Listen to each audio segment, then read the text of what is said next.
Queria que você abrisse a sua Bíblia. Eu vou falar um pouco justamente sobre essa questão do amor no livro de Apocalipse. Olha só, Apocalipse, hein? O pessoal gosta tanto de falar desse livro de maneira errada. Queria que nós refletíssemos um pouco nessa manhã sobre uma terrível coisa que Apocalipse alerta, Jesus alerta a sua igreja. A primeira igreja para quem ele escreve, que é o esquecimento do amor, ou o esfriamento do amor. Jesus escreve, quando Jesus aparece a João, ele escreve 7 cartas a 7 igrejas, chamadas 7 cartas às 7 igrejas do Apocalipse. E em cada carta dessas que Jesus escreve à sua igreja, ele faz elogios e exortações e um convite ao arrependimento. E uma das primeiras coisas que a gente deve pensar é o seguinte: reafirmar é que existe um dono da igreja, um senhor da igreja. O dono da igreja não é o pastor da igreja, não é a família mais antiga da igreja. O dono da igreja é Jesus Cristo, da comunidade local, assim como da igreja espalhada sobre a face da terra. Se nós temos um senhor e um dono que é zeloso e amoroso por sua igreja, nós descansamos, porque podem levantar-se imperadores, perseguições, raivosos. A igreja vai continuar avançando, porque nós já vimos algumas semanas atrás que as portas do inferno não prevalecerão contra o avanço da igreja.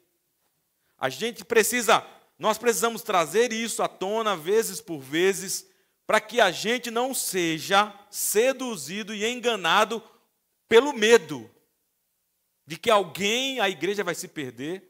Tantos profetas da contemporaneidade, quando eu digo profetas, são vozes dos nossos tempos, que já disseram tanta coisa contra a igreja. Em algum período da história, alguém disse que Deus estava morto, que a religião estava fadada ao fracasso. Em 2016, saiu uma pesquisa dizendo que, pelo contrário, as pessoas estavam buscando cada vez mais o sentido na religião e na fé. Em 2016 saiu essa pesquisa lá nos Estados Unidos. Mas tantas vozes já disseram tantas coisas sobre a igreja, e a gente vai ver que quem tem um controle da igreja é o Senhor, por isso não se cumpre. Se cumpre aquilo, as portas do inferno não prevalecerão contra a igreja. E na carta de Apocalipse, especialmente, Jesus aparece andando no meio da igreja, uma figura. Lá no capítulo 1, eu queria que você desse uma olhada lá. João diz, versículo 12, João relatando, diz: voltei-me para ver quem falava comigo, e voltado vi 7 candeeiros. E no meio dos candeeiros, um semelhante ao filho do homem, com vestes talares e cingido à altura do peito com uma cinta de ouro. A sua cabeça e cabelos eram brancos como a alva lã, como neve, os olhos como chama de fogo, os pés semelhantes ao bronze polido, como que refinado numa fornalha. A voz como voz de muitas águas, tinha na mão direita 7 estrelas, e da boca saía-lhe uma afiada espada de 2 gumes, e o seu rosto brilhava como o sol na sua força. Quando o vi, caí aos seus pés como morto. Porém ele pôs sobre mim a mão direita, dizendo: não temas, eu sou o primeiro e o último, e aquele que vive. Estive morto, mas eis que estou vivo pelos séculos dos séculos, e tenho as chaves da morte e do inferno. Escreve, pois, as coisas que viste, e as que são, e as que hão de acontecer depois destas. Quanto ao mistério das 7 estrelas que viste na minha mão direita, e aos 7 candeeiros de ouro, as 7 estrelas são os anjos das 7 igrejas, e os 7 candeeiros são as 7 igrejas. Ou seja, lembra que na figura, esse ser que é Jesus, ele andava entre os 7 candeeiros, a ideia de que Jesus está presente na vida da sua igreja, percebendo detalhadamente o caminho, as questões do coração da igreja. Jesus não foi assunto aos céus e deixou a igreja ao controle de homens. Pelo contrário, a gente está falando da reforma, e nós vimos que a reforma não é um movimento de alguém preocupado com o zelo da igreja, é uma ação do Espírito, como tantos outros movimentos aconteceram na história para trazer a igreja para o lugar que Jesus quer que ela esteja. Quando eu digo igreja, não pense nas catedrais, nos prédios, pense em nós. Jesus anda em nosso meio, percebendo, discernindo e vendo a ação da igreja e a vida da igreja. Por isso nós estamos tranquilos sobre a nossa segurança, sobre a nossa vida, porque Deus está no controle da igreja.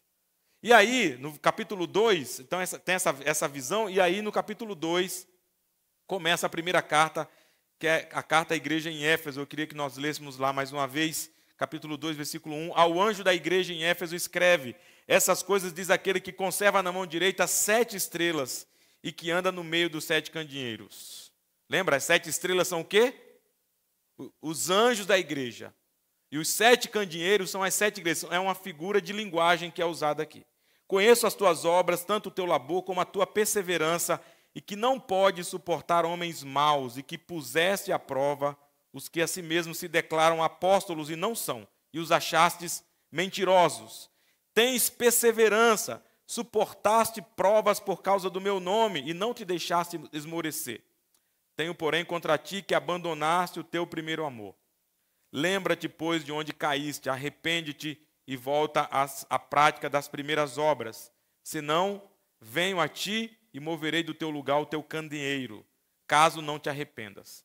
Tens, contudo, a teu favor que odeias as obras dos nicolaítas, as quais eu também odeio. Quem tem ouvidos, ouça o que o Espírito diz às igrejas. Ao vencedor dar-lhe-ei que se alimente da árvore da vida que se encontra no paraíso de Deus. Que Deus abençoe a leitura da sua palavra. A primeira igreja que Jesus se dirige é a igreja de Éfeso. Se nós pensarmos um pouquinho, só para a gente contextualizar o nascimento dessa igreja, como que essa igreja é estabelecida, quem é o responsável pelo estabelecimento da liderança dessa igreja é o próprio Paulo. Se nós formos lembrar o livro de Atos, na sua viagem missionária, Paulo sofre um ataque terrível na cidade de Éfeso, porque quando Paulo começa a pregar o evangelho, acontece uma coisa interessante lá. Existia um templo na cidade de Éfeso, conhecido como uma das 7 grandes maravilhas do mundo conhecido da época, o templo, a deusa Diana dos Efésios, ou Artemis. E esse templo lá estabelecido fazia com que a cidade de Éfeso fosse uma das 4 cidades mais importantes da época. Ela tinha um valor muito importante para o Império Romano, além de ser um centro religioso efervescente, fervoroso. E quando Paulo começa a pregar o evangelho que vai libertando e convertendo as pessoas deixam de consumir aquelas práticas religiosas, inclusive deixando de consumir medalhinhas lá que eles faziam com a figura da Diana dos Efésios, e os homens ficam revoltados com Paulo, querem inclusive matá-los. E eles fazem um movimento gritando: grande é a Diana dos Efésios, grande é a Diana dos Efésios, tentando calar a voz de Paulo e Barnabé, que estavam pregando o evangelho e libertando as pessoas da sua consciência enganosa. E essa igreja, então, nasce dessa revolução. Paulo fica nessa cidade, pelo menos por 3 anos, ensinando diariamente acerca do evangelho. Ele aluga um lugar, a chamada Escola de Tirano, que é uma escola que fechava-se no período da siesta, sabe? Aquele período onde o pessoal parava para dormir, que acontece muito na Europa ainda. Paulo aluga esse período de tempo e fica, ele diz, de casa em casa e de sinagoga, e todos os dias eu não deixei de ensinar tudo a vocês concernente ao evangelho. Está lá, capítulo 19 de Atos, você pode ler lá. Você vai ver Paulo dizendo isso aos presbíteros da igreja de Efésio. E no capítulo 19, quando Paulo está se despedindo dessa liderança que ele estabelece, ele diz o seguinte: olha, tomem cuidado, porque quando eu for embora, vai vir a esse lugar lobos ferozes, falsos mestres, que vão querer ensinar outras doutrinas para vocês. Aí ele diz, lembrem-se que eu ensinei tudo concernente ao Evangelho, ao reino de Deus. Eu não deixei de ensinar nada. O que é a primeira coisa que eu quero que a gente pense? Não faltava ensino à igreja de Éfeso. Era uma igreja, que a gente pode dizer assim, bíblica e teologicamente consistente.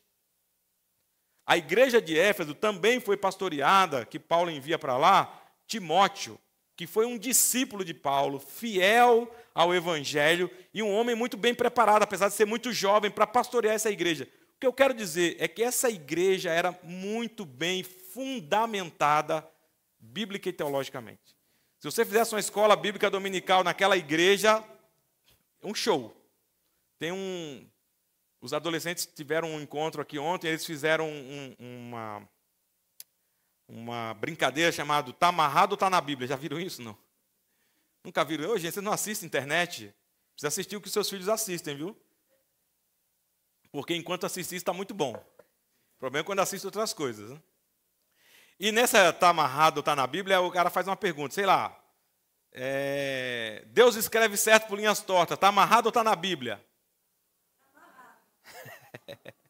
Tá amarrado é tipo, não tá na Bíblia, tá, gente? É a linguagem que eles usam. E eles estavam brincando aí ontem, eu dei muita risada, né? Tá amarrado ou tá na Bíblia? E tem uns versículos muito difíceis.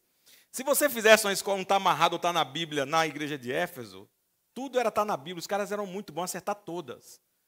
Eles tinham uma doutrina muito bem construída, porque eles foram edificados sobre um bom fundamento e tiveram grandes professores, grandes mestres, excelentes pastores, teólogos, que fundamentaram a igreja do Evangelho de Éfeso no Evangelho, o que é muito bom. E Jesus, quando escreve a igreja de Éfeso, ele vai fazer esse elogio.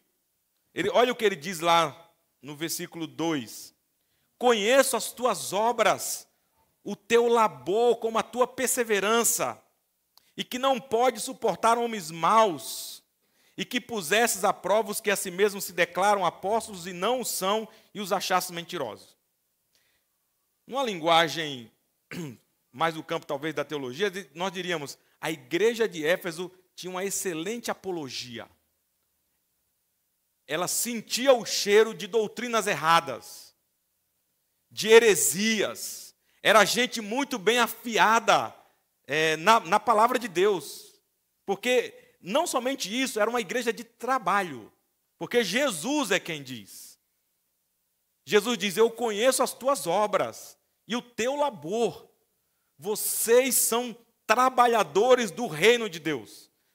Tudo que a gente quer, muitas vezes, é ver uma igreja engajada, trabalhadora. Uma igreja que se dedica à obra do reino de Deus. E a igreja de Éfeso é isso e é elogiada pelo Senhor. Não é uma coisa boa? Muito boa. E não somente uma igreja que trabalha, mas uma igreja que tem conhecimento, que sabe, inclusive, identificar os homens maus e aqueles que se declaram ser uma coisa que não são, apóstolos. Não vou entrar nos méritos mais detalhados do que seria essa questão de ser apóstolo ou não, mas apenas para dizer que Jesus diz, vocês identificaram que eles não são apóstolos. E vocês denunciaram isso. Gente afiada, gente que conhece, gente que tem habilidade e gente que trabalha. Jesus elogia isso. Não somente isso, era uma igreja perseverante e que suporta a prova. É uma igreja sofredora. Gente, interessantíssimo isso. Além de passar a prova, Jesus diz, vocês não esmoreceram, vocês permaneceram firmes. Imagina, se a gente coloca essa igreja de Éfeso uma lista de coisas boas, ela vai estar aprovada. Qualquer um de nós elogiaríamos uma igreja assim, uma comunidade assim. Uma comunidade que sabe defender a sua fé, uma comunidade que trabalha, uma comunidade que suporta a provação e que não desanima. Eu diria para essa igreja, nota 10. Já viu aquela pessoa com a qual você conversa e ela começa a dizer assim, olha, eu sou uma pessoa extremamente organizada. Eu sou uma pessoa que sei usar bem os meus recursos, eu tenho a minha fé, eu faço as minhas coisas. Nota 10. Nós diríamos isso para a igreja, poderíamos dizer isso para algumas pessoas, nós podemos nos achar assim também. Mas veja o que Jesus identifica que falta na igreja de Éfeso. Vocês abandonaram, eu tenho porém contra ti que abandonastes o teu primeiro amor. A pergunta que eu queria que a gente pensasse, refletisse, é possível a gente ser extremamente criterioso na vida e esfriar no amor? A gente faz tudo certo, mas Jesus diz, vocês estão certíssimos, mas vocês abandonaram o primeiro amor, ou a prática das primeiras obras. E eu queria ser bem prático nesse conceito de abandonar o primeiro amor. Porque o próprio Jesus nos adverte no capítulo 24 de Mateus, se você der uma olhada lá, capítulo 24 de Mateus, deixa eu abrir aqui, eu não deixei separado no meu, bom, mas eu vou abrir lá depois o texto. Jesus diz o seguinte, no sermão profético dele, ele diz assim, e o amor, por se multiplicar a iniquidade, o amor de muitos se esfriaria. É lá para o final do texto, deixa eu pegar ele aqui, porque a gente lê junto. Nós lemos juntos. Mateus 24. Vou pegar aqui.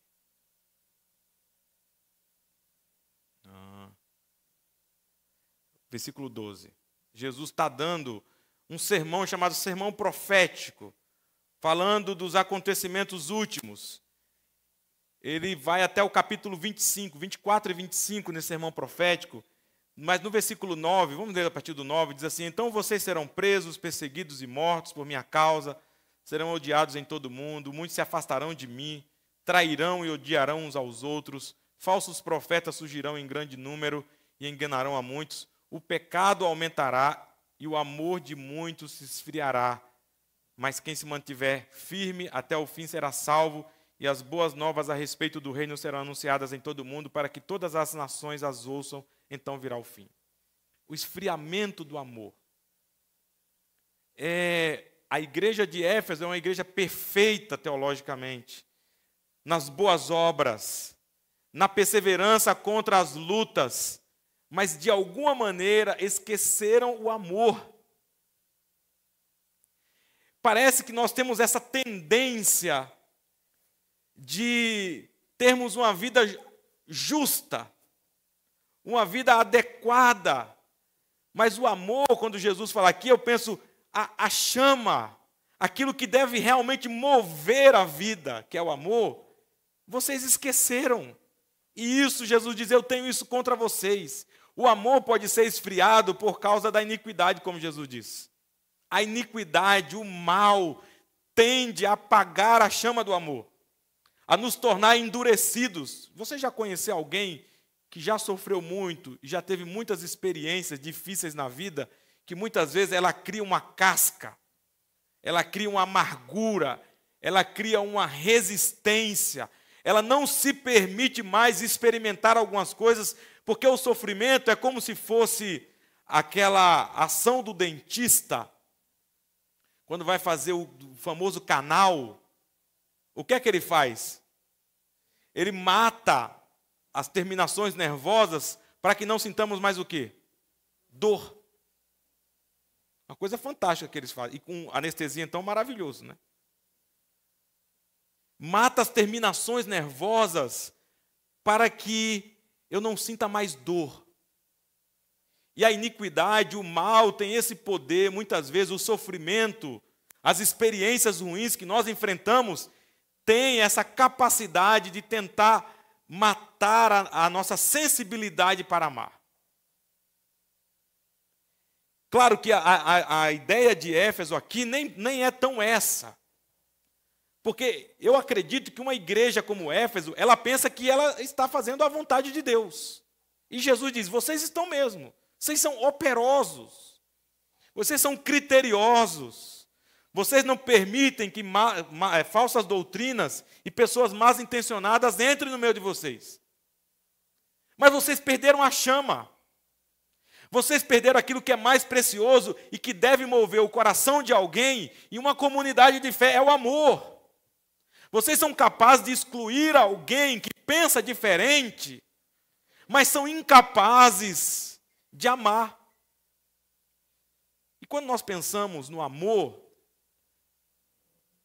nós devemos lembrar que foi o mandamento que Jesus deixou para nós. Qual é o primeiro e único mandamento que Jesus diz? Amarás, pois, o Senhor teu Deus de todo o teu coração, de toda a tua força, de todo o teu entendimento, e o que mais? E amarás ao teu próximo como a ti mesmo. É possível uma vida que é criteriosa teologicamente, no conhecimento bíblico, na sua religiosidade, na sua força de trabalho. É possível que isso aconteça e o amor se esfrie. No Antigo Testamento, todas as vezes que você vai ver um profeta chamando a atenção do povo de Deus, na maioria das vezes, a primeira repreensão é: vocês abandonaram o amor ao Senhor e seguiram outros deuses, e por consequência, vocês esqueceram os mandamentos de cuidar do próximo.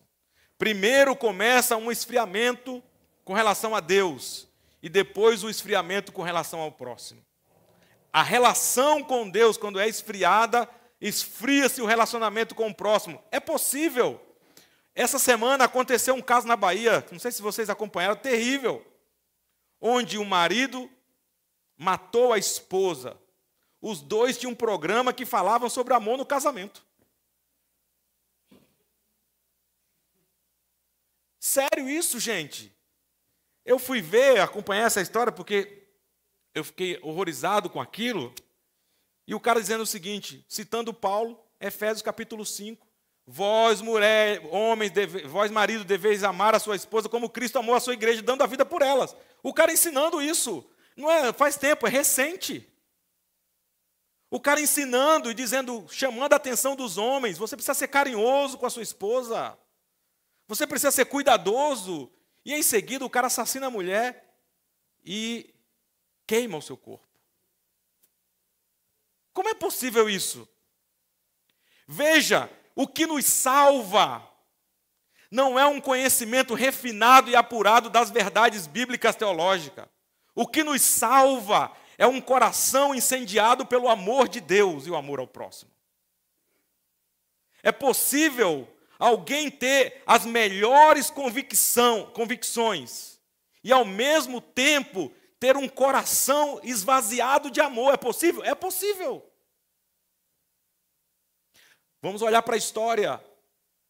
Veja o que aconteceu na Alemanha nazista, quando um homem cheio de convicções filosóficas seduz uma nação inteira, inclusive a igreja da época, parte dela.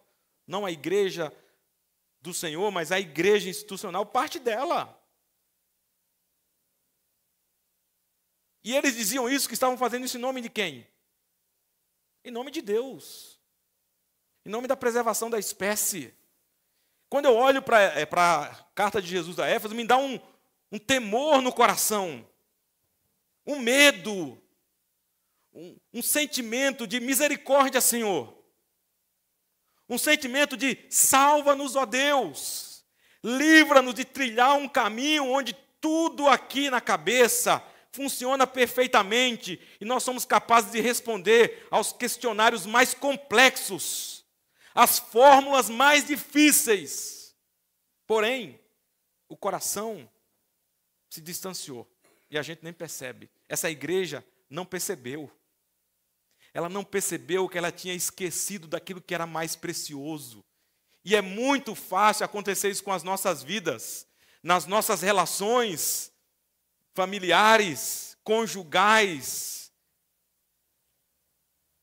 Porque parece-me que o nosso caminho é esse. O caminho que a gente trilha é tentar responder à vida de maneira mais correta possível. Eu tenho medo ou pelo menos me assombro quando alguém diz, eu procuro ser a pessoa mais correta, mais certa, eu procuro fazer tudo e tal. Eu falo, isso é temeroso. O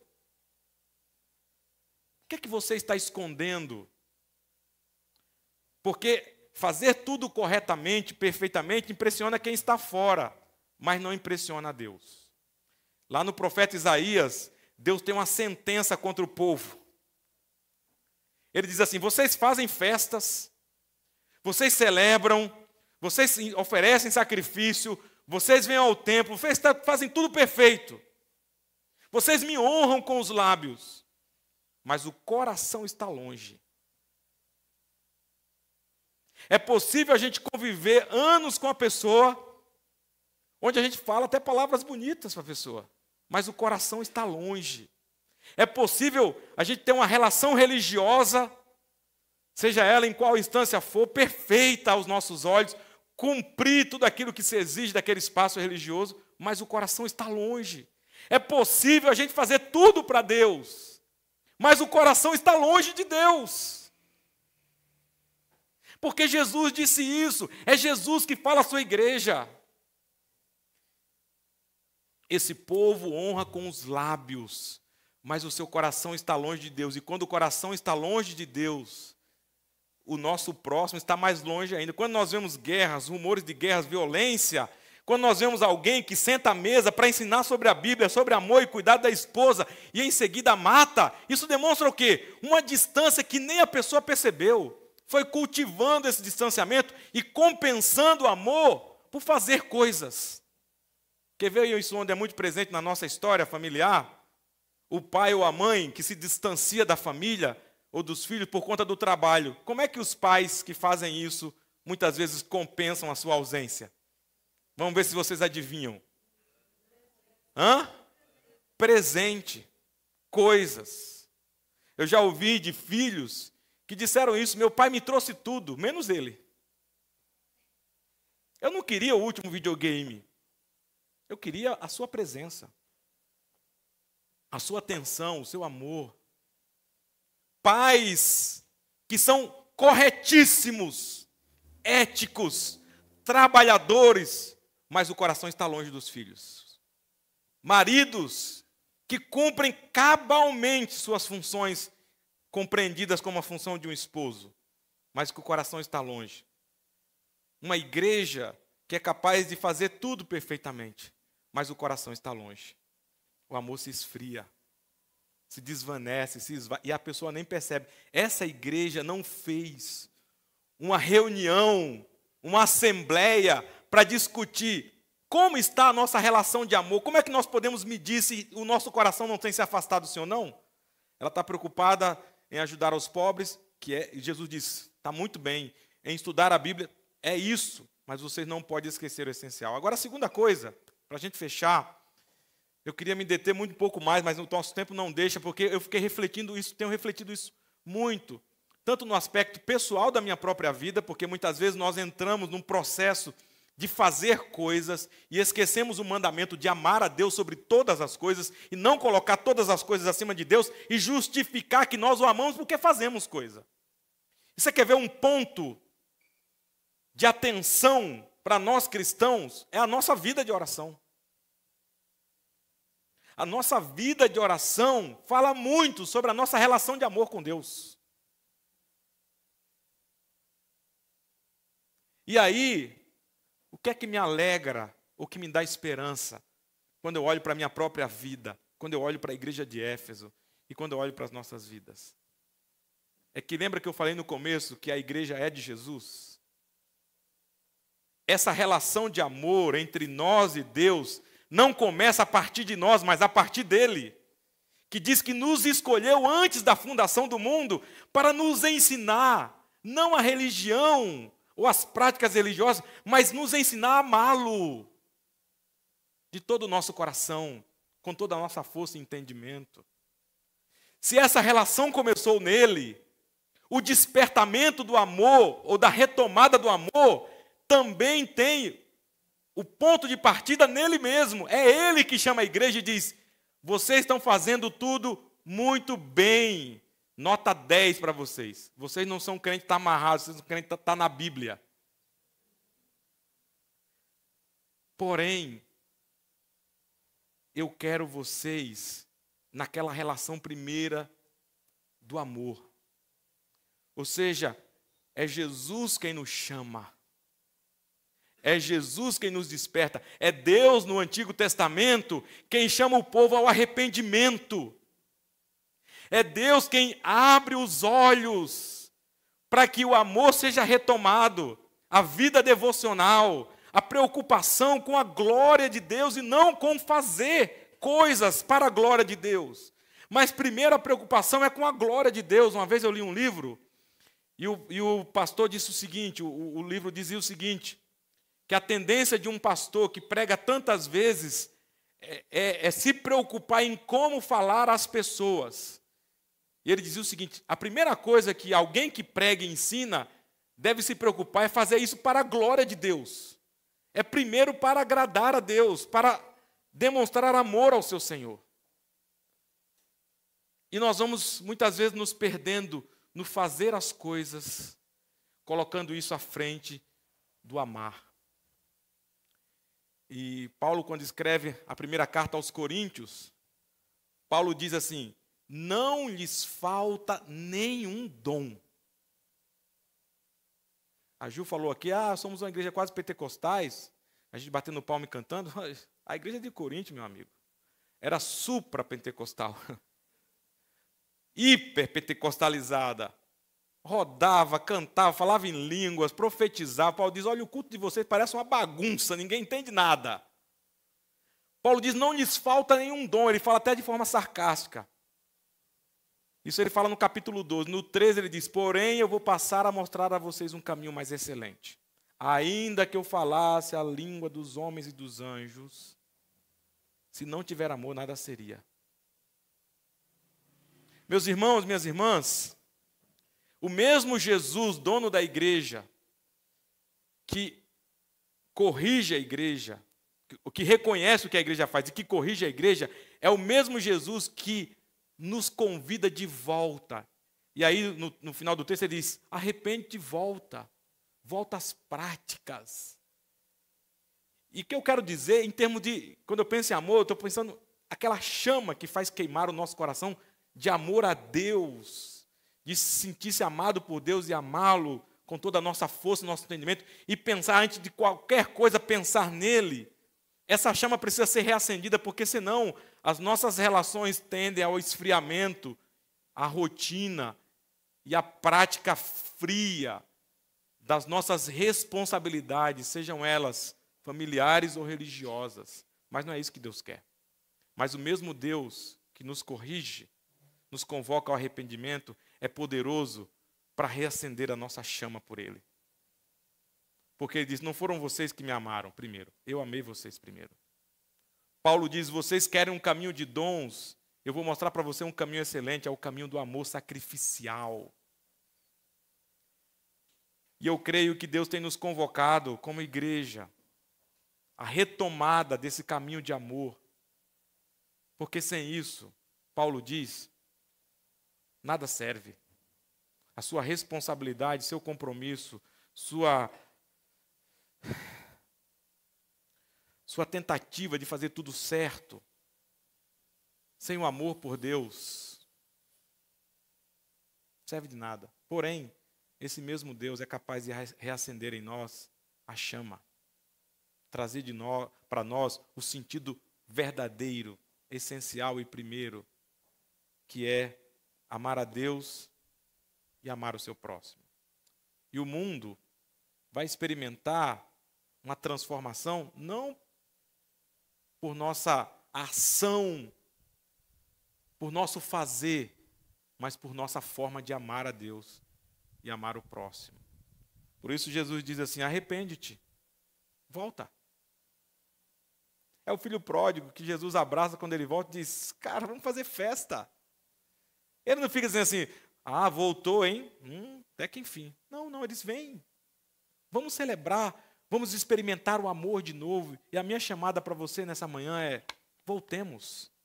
Se acaso deixamos o amor, voltemos à prática das primeiras obras, para que o fazer ganhe outro sentido, não um sentido de recompensa, mas o fazer ganha um sentido porque eu faço para Ele. Eu sirvo a Ele. O meu desafio a você é, aonde você deixou a prática do seu amor, das primeiras obras ao Senhor e trocou isso pelo fazer?